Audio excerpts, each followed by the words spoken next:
कि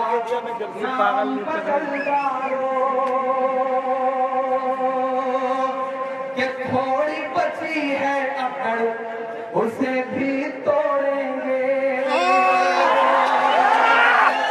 इंशाअल्लाह पूरे यकीन के साथ।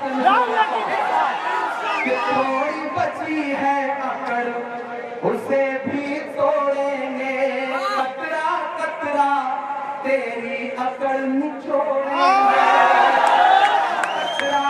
तेरी अकड़ निचोड़ेंगे। दलित मुसलमान एक राह पर आया है, यूपी और पंजाब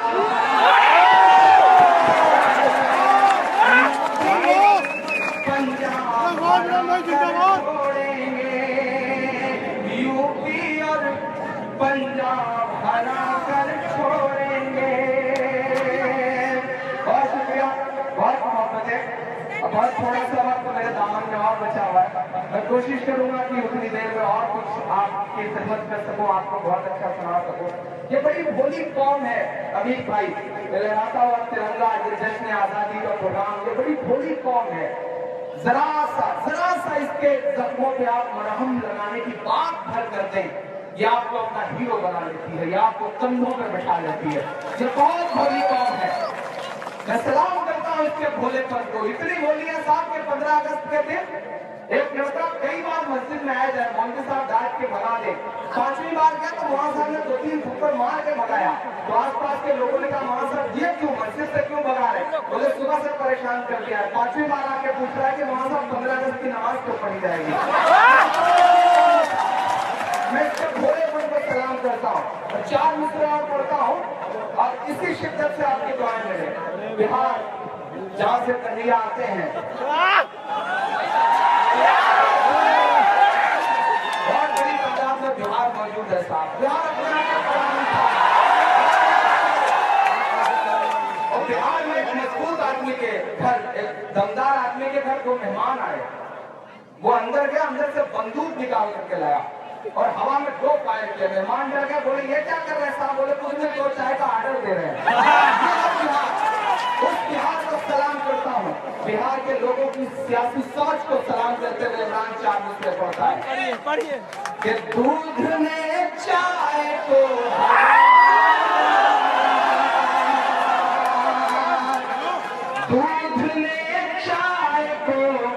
हरा डाला, सच ने अन्याय को हरा डाला, कर दिया ये बिहार ने साबित।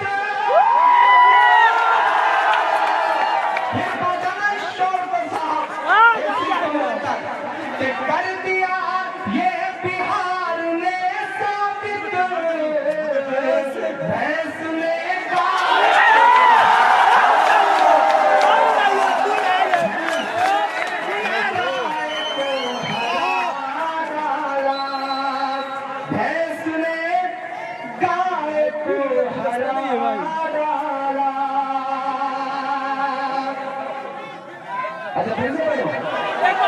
पहले के लोग बैठे हैं, लेकिन अब समझ में आ रहा है कि सप्लीमेंट्री से पास ही लोग। लेकिन मोहब्बत को सलाम, आपका हुक्म मैं फिर से हाजिर करता हूँ, क्योंकि इसी समंदर के बीच में तैर करके वापस भी जाना है। तो जब तक आपका हुक्म नहीं मानेगा आदमी कैसे जा सकता है? दूध ने चाय को हरा डाला, सच ने अन्याय को हरा डाला, कर दिया ये बिहार ने साबित, भैंस ने गाय को हरा डाला, भैंस ने गाय को हरा डाला। बहुत शुक्रिया। मुझको जालिम का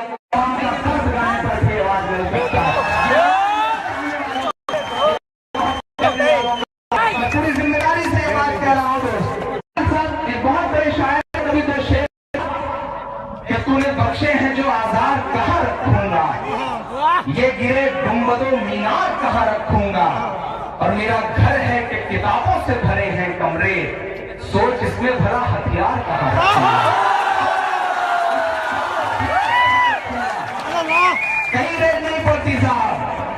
इलाहाबाद यूनिवर्सिटी में नहीं पड़ेगी, पुलिस झांकने भी नहीं जाएगी।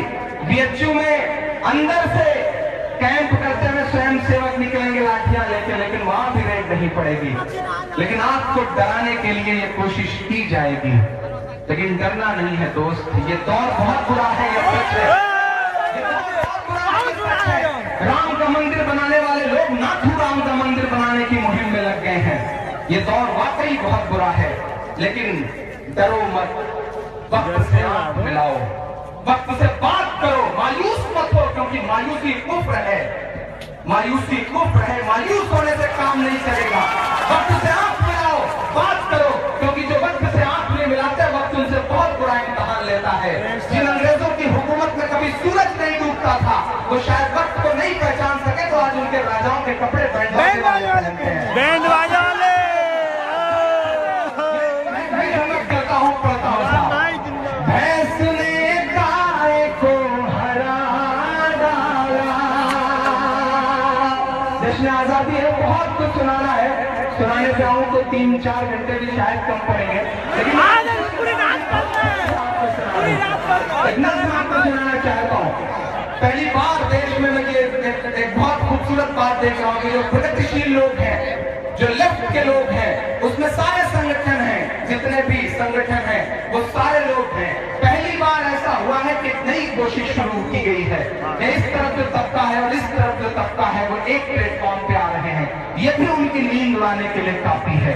मैं चाह रहा हूँ कि इस मुहिम को और आगे बढ़ाया जाए। मैं नज़्म आपकी अदालत में रखना चाह रहा हूँ। दिल्ली में खड़ा हूँ, जिससे मुखातिब हूँ उससे शायद ही कुछ किलोमीटर की दूरी पर खड़ा हूँ, इसलिए नज़्म पूरी जिम्मेदारी से और पढ़ता हूँ साहब, आपकी दुआएं मांगता हूँ। मजहब के ठेकेदारों से, भारत की सब सरकारों से मेरा सवाल है दिल्ली, तेरी संसद की दीवारों से, कि मजहब के ठेकेदारों से, भारत की सब सरकारों से मेरा सवाल है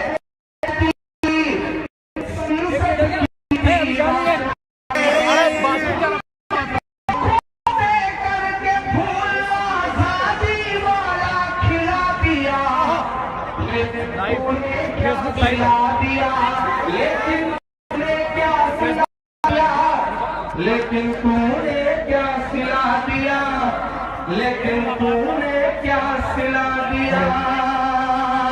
इतने जल्दी जल्दी आपकी बैटरी उतरेगी तो कैसे काम चलेगा साहब। लेकिन तूने क्या सिला दिया, लेकिन तूने क्या सिला दिया। तू भूल गई है टीपू को, जामिन शहीद को भूल गई। पहली बार मेरे सामने मौजूद नई पीढ़ी को सलाम करता हूं, क्योंकि आप जागे हैं, सोशल मीडिया रंग दिया है आपने तिरंगे की तस्वीरों के साथ।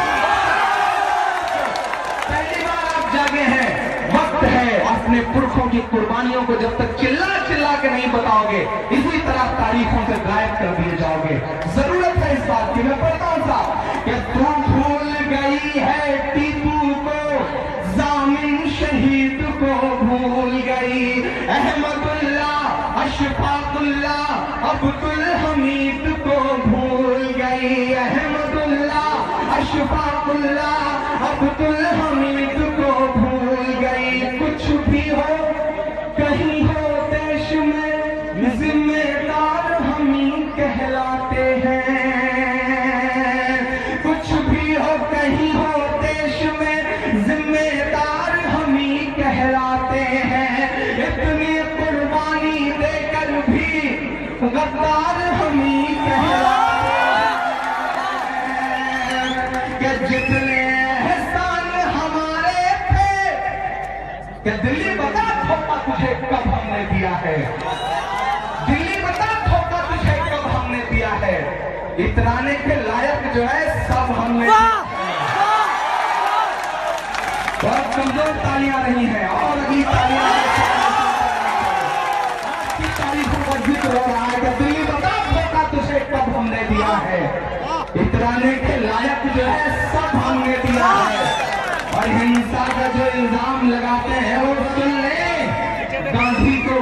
महात्मा का लक़ब हमने दिया है, महात्मा का लक़ब हमने दिया है कि जितने एहसान हमारे थे, जितने एहसान हमारे थे, सबको मिट्टी में मिला दिया।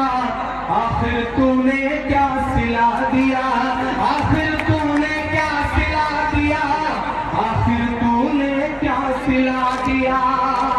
आखिरी बंद पड़ता है साहब कि जिस जुर्म पे वो अपराधी है, हम उसी पे आतंकवादी हैं। किस तरह परिभाषाएं बदली गई हैं देश में साहब कि जिस जुर्म पे वो अपराधी है, हम उसी पे आतंकवादी हैं। वो करे तो आंदोलनकारी, हम करे तो हम उन्मादी हैं। वो करे तो आंदोलनकारी, हम करे तो हम उन्मादी हैं। दिल्ली हम सबके साथ तेरी कैसी हमदर्दी दिखती है।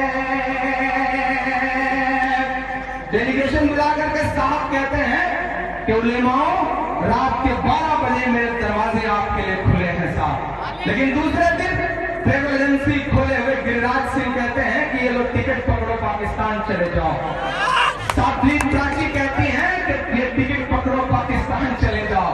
तो मुझे किसी का शेर याद आता है कि वो चाहते हैं कि हिंदुस्तान छोड़ दें हम।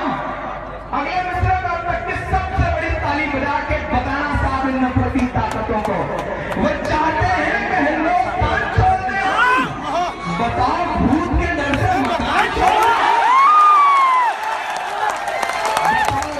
भूत के डर से मकान छोड़ दें हम। कि दिल्ली हम सबके साथ तेरी कैसी हमदर्दी दिखती है। दिल्ली हम सबके साथ तेरी कैसी हमदर्दी दिखती है। तुझको तो दाढ़ी टोपी में बस दहशत गर्दी दिखती है। कि तोहफे में तूने हम सबको, तोहफे में तूने हम सबको बस नफरत का सिलसिला दिया। आखिर तूने क्या सिला दिया, आखिर तूने क्या सिला दिया, आखिर तूने क्या सिला दिया, आखिर तूने क्या सिला दिया। बहुत शुक्रिया। 2.5 मिनट के एक और आखिर में नज़्म पढ़ के इस प्रोग्राम को आखिरी सारे मुख्य अतिथि जा चुके हैं। जो बच्चे हैं असली वाले अतिथि ये सारे लोग हैं, और आप सारे लोग, आप ही ताकत है, आप ही मोहब्बत है, आप ही हिम्मत देते हैं। हुकूमत बदली, निजाम बदला तो कहा गया कि इमरान अब लहजा नर्म कर लो, बोलोगे तो परेशान हो जाओगे, अपना तेवर ढीला कर लो क्योंकि निजाम बदल चुका है, हुकूमत बदल चुकी है। तब मैंने आपकी दुआओं के भरोसे, आपके घरों में बैठी हुई आपकी अम्मी जो शायद मेरी भी अम्मी की तरह है, उनकी दुआओं के भरोसे मैंने ये शेर कहा था कि जो कहते हैं इस आंधी में पन्ना तोला जाएगा, जो कहते हैं इस आंधी में पन्ना तोला जाएगा, जो इस बात से खुश है हमसे लपना खोला जाएगा, उनसे कहो हम तूफानों से डरने वाले लोग नहीं, कातिल को मरते दम तक कातिल ही बोला जाएगा। एक नज़्म मैं आपको सुनाना चाहता हूँ, लेकिन उससे पहले 4 मिसरे याद आगे बड़े मजे के, तो 4 मिसरे पढ़ता हूँ। देश में बाबा है साहब, दुनिया की हर बीमारी के इलाज का दावा करने वाला बंदा आज तक अपनी भड़कती हुई आंख नहीं सही कर पाया। पिछले दिनों साहब हरियाणा के पीस एम्बेसडर हैं, वो हरियाणा के किसी कार्यक्रम में उन्होंने कहा कि कानून में हाथ बांध रखे हैं वरना जय न बोलने वालों की गर्दनें काट दी जाती हैं। सभी पड़ोस में खड़े उनके पीए ने कहा कि बाबा अगर गर्दनें काट दी जाएंगी तो अपना तेल और शैम्पू का बिजनेस है उसका क्या होगा। बाबा चुप हो गए, वो आवाज मेरे कान तक भी आई, मुझे भी चुभी। मैंने 4 मिसरे कहे, सिर्फ एक सवाल पूछा, यहाँ खड़े होकर सब उठी थी वो ललकार किसकी थी, हमारे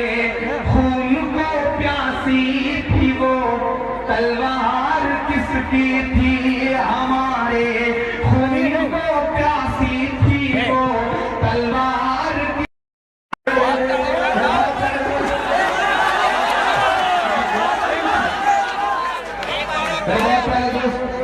चांद साहब यहाँ बैठे हैं जी, मैं बोलूंगा एक एक करके ना, ऐसा ये तो चाहते हैं वो सीधे सूली पे चढ़ा दिया जाए, बस समझना पड़ता है प्रोग्राम खत्म कर दिया जाए। नहीं साहब, इन चाहने वालों ने बहुत इंतजार किया है, इनके इंतजार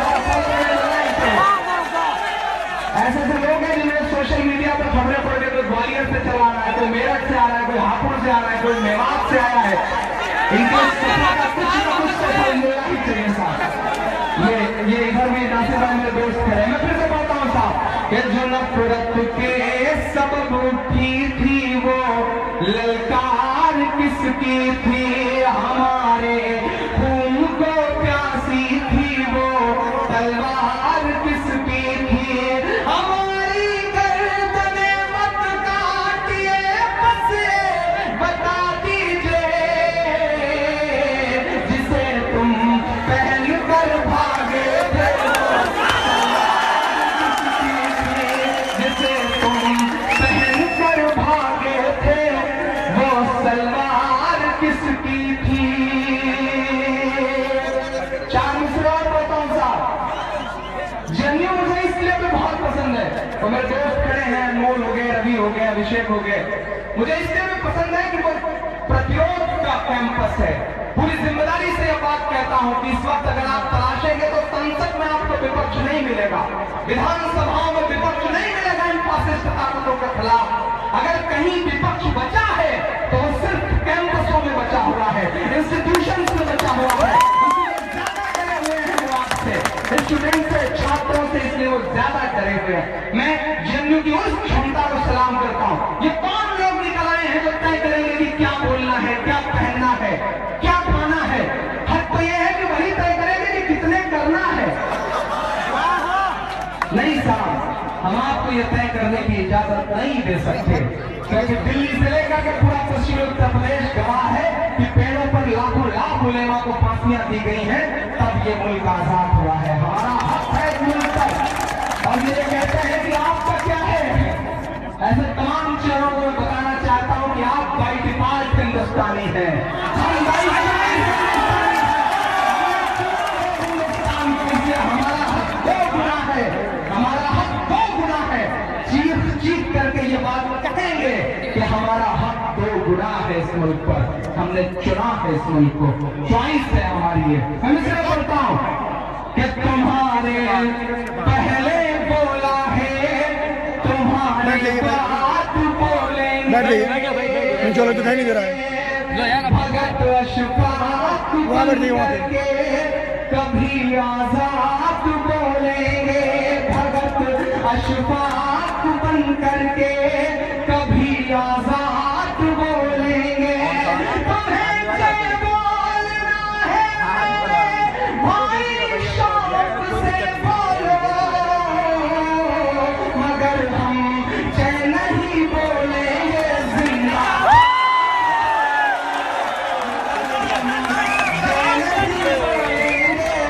जिंदाबाद बोलेंगे। तुम्हारे पहले बोला है तुम्हारे बात बोलेंगे। इस सिलसिले के आखिरी चार मुझे बोलता हूँ साहब, रहने दो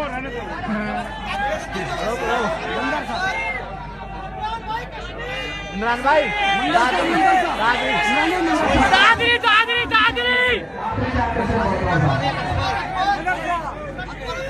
हमारे देश का प्रधानमंत्री पाकिस्तान जाते हैं साहब, वो तो नवाज शरीफ साहब की मां के पैर छूते हैं। अच्छा लगता है कि वो हिंदुस्तानी तहजीब दुनिया के सामने रख रहे हैं। वो अमेरिका जाते हैं तो फेसबुक के ऑफिस में जा करके अपनी मां को याद करके कैमरे के सामने रोकते हैं, कैमरे के सामने। तब भी अच्छा लगता है कि चलो उनके दिल में मोहब्बत है, वो हिंदुस्तानी तहजीब दुनिया के सामने रख रहे हैं। लेकिन दिल्ली से महज 35-36 किलोमीटर दूर उन्हें आंसू नहीं दिखता, उन्हें खून नहीं दिखता, उन्हें लाश नहीं दिखती। इमरान ये मिसरे पढ़ता है, शायद बहुत दर्द में डूब के ये मिसरे कहे थे मैंने, मैं पढ़ता हूँ साहब। क्या फजा में उड़ रहे जहरीले जुगनू क्यों नहीं दिखते, किसी भी हादसे के सारे पहलू क्यों नहीं दिखते, किसी भी हादसे के सारे पहलू क्यों नहीं दिखते, जो माँ को याद कर परदेस में आंसू बहाता है। 1.5 घंटे से ज्यादा लाल किले की प्राचीर से की गई तकरीर में अगर एक बार भी मुसलमान का सिर्फ मुसल आ गया होता तब भी मुझे लगता कि आपके दिल में इंसानियत नाम की कोई चीज है। आप दलितों का और खिसक जाने का डर सताता है तो मियाते हुए कहते हैं कि मुझे गोली मार दो लेकिन मेरे दलित भाइयों को मत मारो, लेकिन मुसलमानों पर होने वाला अत्याचार आपको नहीं दिखाई देता साहब। ये हमारा भी गुस्सा है, आपको मानना पड़ेगा कि आप इस देश की 125 करोड़ जनता का प्रधानमंत्री है, सिर्फ चंद लोगों के प्रधानमंत्री नहीं है। जिस दिन ये बात आप मान जाएंगे उस दिन हिंदुस्तान विश्व गुरु बनने की दौड़ में आगे बढ़ सकता है, वरना नहीं बढ़ पाएगा साहब। मैं पढ़ता हूँ साहब, क्योंकि उन्होंने कई बार कहा था इसलिए मुझे भी कहना पड़ा।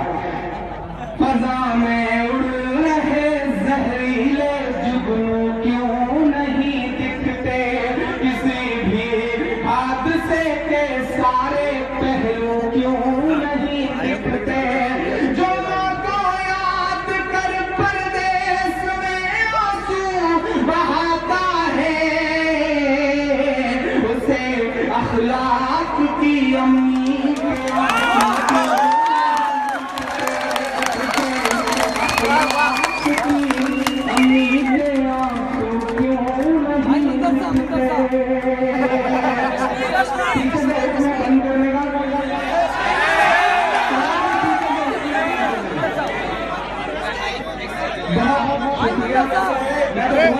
मैं तो बहुत कुछ कहना चाह रहा था लेकिन चूंकि अधूरियां भी हैं दोस्तों